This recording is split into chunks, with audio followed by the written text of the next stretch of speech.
ഓം നമോ നാരായണായ. ഓം ശ്രീ ഗുരുഭ്യോ നമഃ. ബാണയുദ്ധം. കുഞ്ഞുങ്ങളെ, നിങ്ങൾക്ക് സ്വാഗതം. ഇന്ന് ഭഗവാനും ബാണനുമായിട്ടുള്ള യുദ്ധവും അനിരുദ്ധൻ്റെ വിവാഹവുമാണ് പറയുന്നത്. അസുര ചക്രവർത്തിയായിരുന്ന മഹാബലിയുടെ 6 പുത്രന്മാരിൽ ഏറ്റവും പ്രസിദ്ധനായിരുന്നു ബാണൻ. ബ്രഹ്മാവിൽ നിന്ന് വരമായിട്ട് ദീർഘായുസ്സും ദീർഘകാല സൗഭാഗ്യവും ലഭിച്ചിരുന്നു. ഒരു ശിവഭക്തനും ആയിരുന്നതിനാൽ നടരാജ നൃത്തം മനസ്സിൽ കണ്ട് അതിനനുസരിച്ച് വാദ്യം മുഴക്കിക്കൊണ്ട് തപസ്സനുഷ്ഠിച്ചു. ശിവൻ അത് കണ്ട് സന്തോഷിച്ച് അവന് 1000 കരങ്ങൾ ഉണ്ടാകട്ടെ എന്ന് അനുഗ്രഹിച്ചു. അത് കേട്ട അവൻ പിന്നെ ഒരു വരം കൂടി ചോദിച്ചു.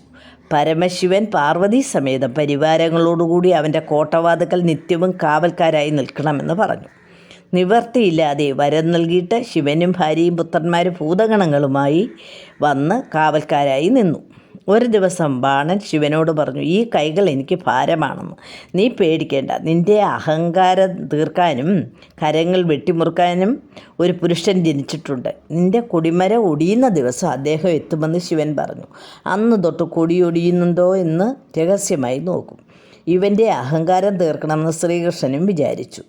ബാണന് ഉഷ എന്ന പേരായ ഒരു പുത്രിയുണ്ട്. അവൾ കന്യകയായപ്പോൾ ഇവൾക്ക് അനുരൂപനമായ ഒരു ഭർത്താവിനെ കണ്ടെത്താൻ ആലോചന തുടങ്ങി. ഉഷയാണെങ്കിൽ ദിവസവും രാവിലെ ഭക്തിപൂർവ്വം ശിവനെയും പാർവതിയും വന്ദിക്കുമായിരുന്നു. ദേവിക്ക് പരമശിവനെ എന്ന പോലെ അനുരൂപനായ ഒരു കാന്തൻ എനിക്കുണ്ടാവാൻ അനുഗ്രഹിക്കണമേ എന്ന് പ്രാർത്ഥിക്കും.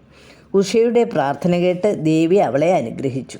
ഇന്നേക്ക് 3-ാം ദിവസം രാത്രിയിൽ ഒരു യോഗ്യനായ പുരുഷനെ നീ സ്വപ്നത്തിൽ കാണുമെന്നും അവനെ ഭർത്താവായി ലഭിക്കുമെന്നും ദേവി അരുളി ചെയ്തതായി ഉഷയ്ക്ക് തോന്നി.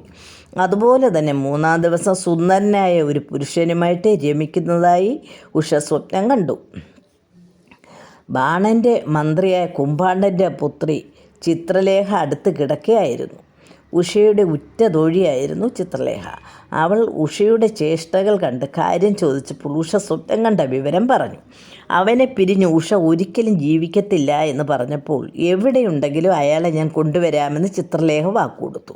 എന്നിട്ട് എല്ലാ രാജാക്കന്മാരുടെയും ചിത്രം വരച്ച് കാണിച്ചു കൊടുത്തു. ബലഭദ്രൻ, കൃഷ്ണൻ, പ്രദ്യുമ്നൻ എന്നിവരുടെയും ചിത്രം വരച്ചു. അവസാനം അനിരുദ്ധൻ്റെ ചിത്രം വരച്ചു. ഇത് കണ്ടപ്പോൾ അവൾ സന്തോഷത്താൽ ലജ്ജ കൊണ്ട് തല താഴ്ത്തി.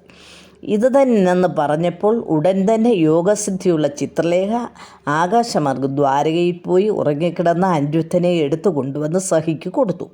അയാളുമായി ഉഷ അന്തഃപുരത്തിൽ ആരും അറിയാതെ സന്തോഷത്തോടെ കഴിഞ്ഞു. താൻ നിരായുധനായിട്ടാണ് വന്നതെന്ന് പറഞ്ഞപ്പോൾ ചിത്രലേഖയുടെ സഹായത്തോടെ ഏതാനും ആയുധങ്ങൾ നൽകി. 2-3 മാസം കഴിഞ്ഞപ്പോൾ രാജകുമാരിയുടെ മണിയറയിൽ ഒരു യുവാവിനെ കാണാറുണ്ടെന്ന് അന്തഃപുര സ്ത്രീകളും പരിചാരകരും തമ്മിൽ പറയാൻ തുടങ്ങി. ഇത് ബാണൻ്റെ ചെവിയിലും എത്തി. ഉടൻ തന്നെ ബാണൻ അന്തഃപുരത്തിലെത്തി.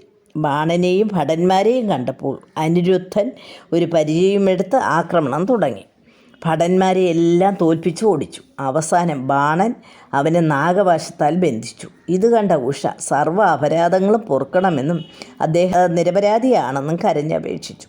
അതൊന്നും കേൾക്കാതെ ബാണൻ അനിരുദ്ധനെ കാരാഗൃഹത്തിൽ അടച്ചു. ഉഷ കാരാഗൃഹത്തിലെത്തി രക്ഷപ്പെടാൻ അനിരുദ്ധനെ നിർബന്ധിച്ചു. ഞാൻ ശ്രീകൃഷ്ണൻ്റെ പൗത്രനാണ്, അദ്ദേഹം എന്നെ വന്ന് രക്ഷിക്കുമെന്ന് പറഞ്ഞ് ഉഷയെ സമാധാനിപ്പിച്ചു. 3-4 മാസം കഴിഞ്ഞു. ദ്വാരകയിൽ അനിരുദ്ധനെ കാണാൻ അന്വേഷണം തുടങ്ങി. ഒരു ദിവസം നാരദൻ വന്ന് അനിരുദ്ധൻ ബാണൻ്റെ ബന്ധനത്തിലാണെന്ന് പറഞ്ഞു. കൃഷ്ണൻ, ബലരാമൻ, പ്രദ്യുമ്നൻ, മറ്റുള്ള ബന്ധുക്കൾ എല്ലാവരും കൂടി ബാണൻ്റെ കൊട്ടാരത്തിലെത്തി കോട്ടകളും മതിൽക്കെട്ടുകളും എല്ലാം തകർത്തു.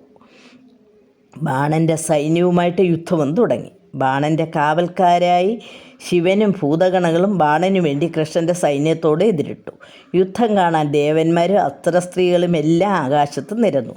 യുദ്ധം അവസാനം കൃഷ്ണൻ ബാണൻ്റെ 4 എണ്ണം ഒഴിച്ചുള്ള ബാക്കി എല്ലാ കൈകളും മുറിച്ചു കളഞ്ഞു. ഇത് കണ്ട ശിവൻ ഓടിവന്ന് ഇവൻ എൻ്റെ ഭക്തനാണെന്നും അപ്പോൾ അങ്ങയുടെയും ഭക്തനാണ്, വിഷ്ണുഭക്തനായ പ്രഹ്ലാദൻ്റെ വംശത്തിൽ പിറന്ന മഹാബലിയുടെ പുത്രനാണിവൻ, അവന് മാപ്പ് കൊടുക്കണമെന്ന് പറഞ്ഞു.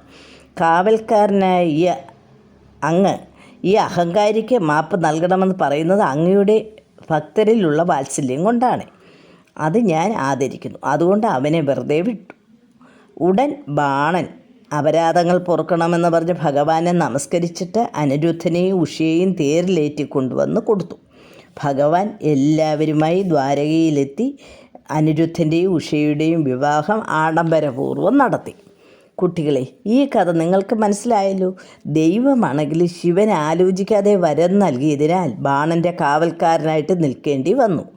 അതിൽ നിന്നും എന്ത് കാര്യം ചെയ്യുമ്പോഴും നമ്മൾ നല്ലതുപോലെ ആലോചിച്ച് വേണം ചെയ്യാൻ. വരങ്ങൾ ലഭിച്ചപ്പോൾ അഹങ്കരിച്ച ബാണൻ്റെ അവസ്ഥയും കണ്ടല്ലോ. അതുപോലെ തന്നെ എന്ത് ഐശ്വര്യം നമ്മൾക്ക് വന്നാലും അതിൽ അഹങ്കരിക്കാതെ ഭക്തിയോടെ ജീവിക്കണമെന്ന് പറഞ്ഞുകൊണ്ട് കഥ നിർത്തുന്നു. ഹരി ഓം തത്സത്.